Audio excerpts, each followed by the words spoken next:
काय बनवतेस? नेहमीच आपलं पोळी भाजी. ऐक ना, तू तू जरा एकाच जागेवर उभं राहून बोल ना नीट माझ्याशी. किती किती फिरतीयस? नाही, एका ठिकाणी उभं राहून बोलायला आवडेल, पण सकाळी वेळच मिळत नाही गो तेवढा. माझ्याशी बोलताना तू नेहमीच बिझी असतेस. तेजा, असं काही नाहीये गो, पण जस्ट गडबड सुरू आहे आता, एवढंच. बरं ऐक, श्वेताशी काही बोलणं झालंय का तुझं? नाही, इतक्यात काहीच बोलणं झालं नाही आमचं. मग वल्लरीशी काही कॉन्टॅक्ट झालाय का? हो, वल्लरीचा फोन आला होता, तो उचलला सुद्धा मी.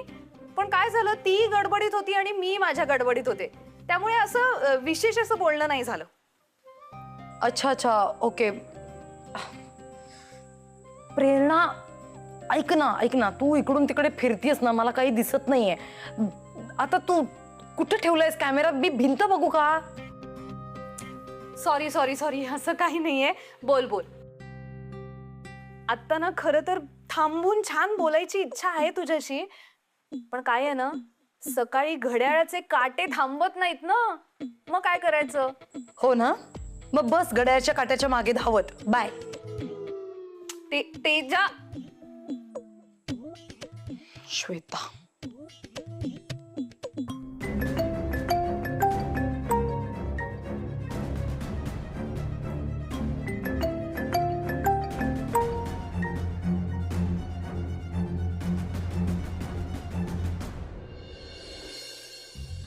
श्वेता ना कधीच फोन उचलत नाही.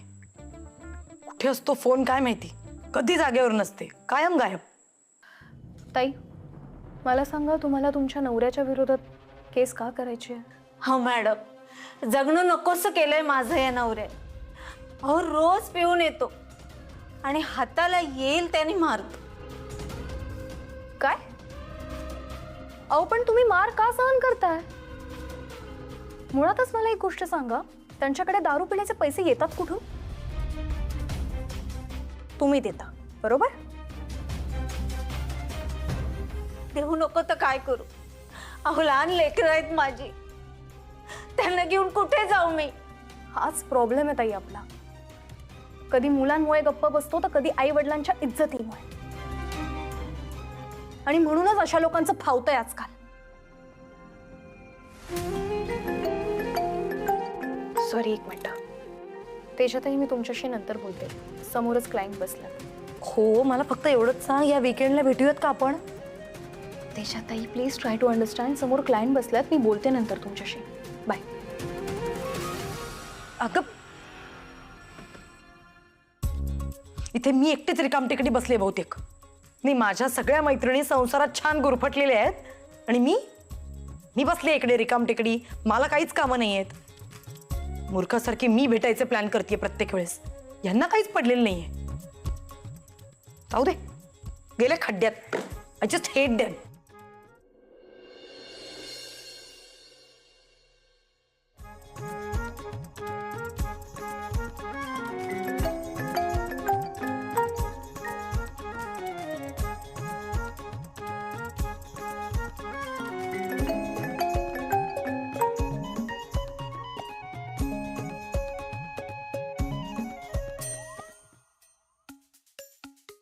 काय?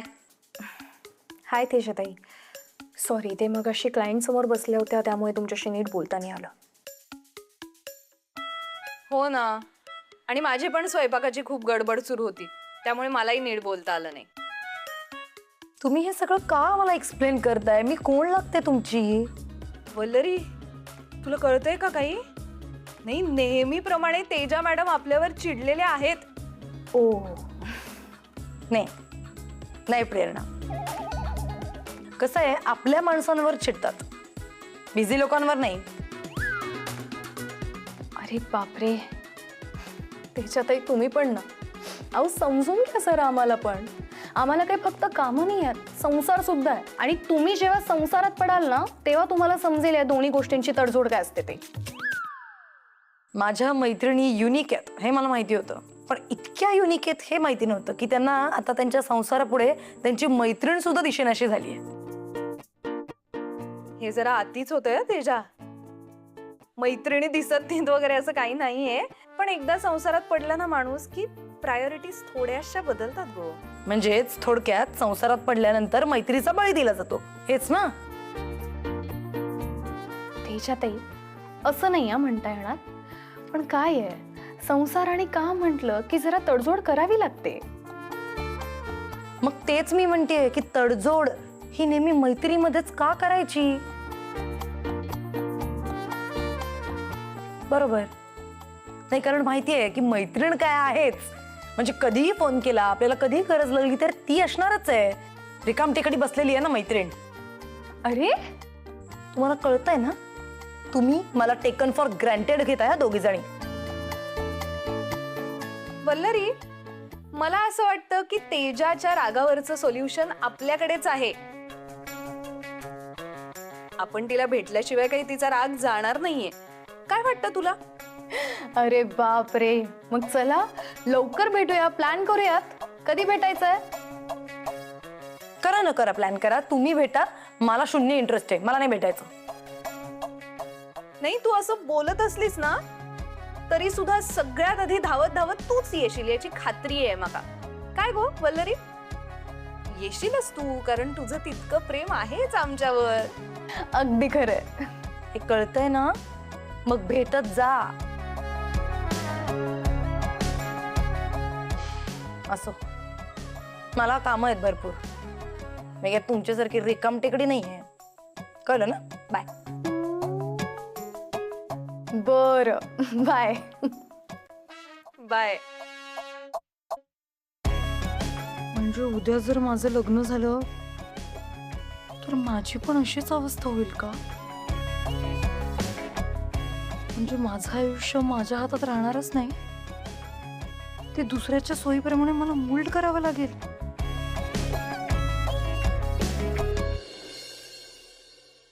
आली तू? ये ये ये, बस पाणी आणते मी तुझ्यासाठी. काय ग वल्लरी, कसा गेला दिवस तुझा? हा, सांग तरी काय झालं ऑफिस मध्ये? वहिनी, आज ना एक वेगळीच केस आली होती माझ्याकडे. त्या ताई खूप रडत होत्या. खूप विचित्र वाटलं मला, काही सुचतच नव्हतं. मला विश्वास आहे, पण त्या ताई रडत आल्या ना तरी तू केस जिंकशील आणि त्या हसत परत जातील. बोलत काय बसले मी, थांब तुझ्यासाठी चहा टाकते. हा, आले टाकून. हा वहिनी, हा, काय? तुम्ही खूप दमत असाल नाही घरातली कामं करून, आणि त्यात धगधग होते हो तुमची. मी फक्त तुम्हाला म्हणते मी मदत करेन, पण कामामुळे मला खरंच पॉसिबल होत नाही. मला खूप गिल्ट येतो. वल्लरी, का घरची काम आहे ती, आणि त्यातून तुम्ही आमच्यासाठी जे काही करताय त्यापुढे काहीच नाहीये. वहिनी प्लीज, हे तुमचं आमचं असं करू नका. जे काही आहे ते आपल्या सगळ्यांचंच आहे. हो, हे मात्र खरं बोललीस. हा, ह्या अडचणीच्या काळामध्ये आपलीच माणसं कामाला येतात ना ग. मनोज भाऊजींची तर खूप मदत झाली वल्लरी. त्यांनी यांना धंद्यासाठी पैसे दिले आणि यांनी लगेच नाक्यावरती भाजी विकायच्या स्टॉलसाठी जागा पण बघितली. काय सांगताय? अरे वा. वहिनी, आता दादांना सांगा हा बिझनेस आता जोराने सुरू करा आणि छान प्रॉफिट मिळवून दाखवा. आता सासूबाई आणि हे पोचले पण असतील. मी पण आवरून निघतच होते. वल्लरी, मी काय म्हणते, तू पण आवरते का ग? आपण दोघे एकत्र जाऊया, मला बरे वाटेल ग जरा. वहिनी, खरं सांगायचं तर माझी खरंच खूप इच्छा आहे तुमच्यासोबत यायची, पण आता एक अर्जंट केस स्टडी आहे. ते जर नाही झालं ना तर उगाच प्रॉब्लेम होईल. So sorry. तुम्ही तिघं जाऊन या ना आता, मी नंतर नक्की येईन. हां, चालेल चालेल. मी जाते, तू नंतर ये ना, काही हरकत नाही, नंतर ये. नक्की राग नाही ना आला?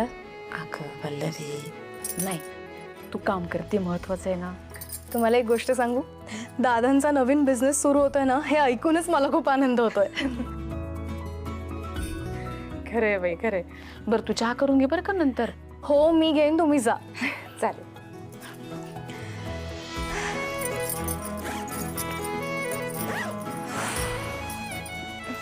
येते हा वल्लरी. हो वहिनी.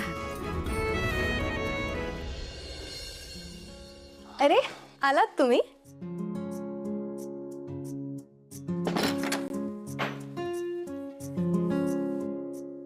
पलटरी काय आऊ. घरात असतील ना सगळे? काय चाललंय? कोणीच नाहीये घरात आता, फक्त तुम्ही आणि मी. कुठे गेलेत? अहो असं काय करताय? महेंद्र दादांनी नवीन स्टॉल घेतलाय ना, तेच पाहायला गेलेत. अच्छा.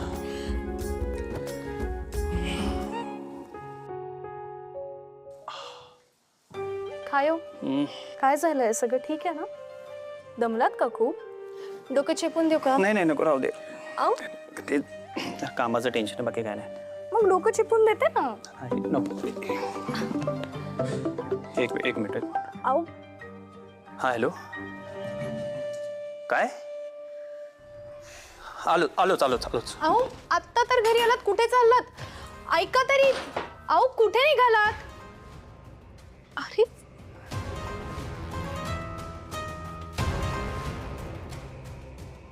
काय झालं यांना?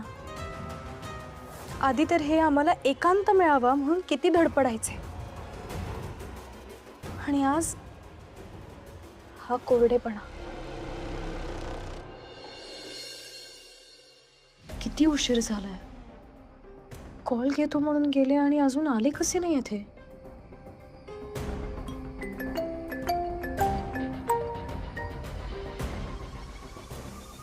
हेलो. हेलो मैडम जी, मैं मखीजा। कोण मिस्टर मखीजा? सॉरी, मी ओळखलं नाही तुम्हाला. आपने किसी भरत सोनवणे नाम दे बंदे दी पोस्टमॉर्टम दी अपील जारी केली आहे काय? पण तुमचा भरत सोनवणेच्या केसशी काय संबंध आहे?